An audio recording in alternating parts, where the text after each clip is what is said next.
Hi, I'm Michael Energy from tryperdiem.com, and today I'm going to be showing you how to set up app incentives on the Per Diem Merchant dashboard. So the first thing you want to do when you log into your account is go to the side menu here and expand marketing, and then go down to rewards.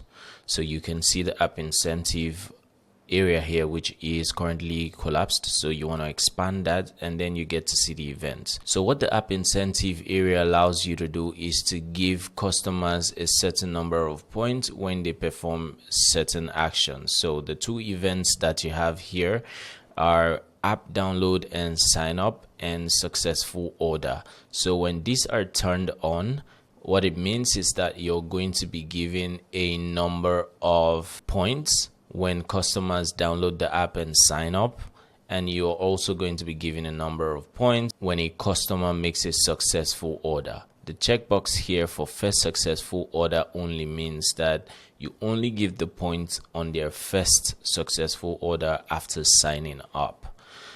As you can see, the label here says number of bins. That is because we take your loyalty terminology from Square, which in this case, instead of it being called points, it's called bins. So that's why the label here says number of bins. But by default, if your reward terminology is called points, it's going to be reflected here as number of points. So all you have to do is turn it on or turn it off, depending on how you want your setup to look. But this is how you can give points to your customers when they download and sign up on the mobile app, or when they perform a successful checkout. And once you set it up, all you have to do is hit save and you're good to go. Thank you.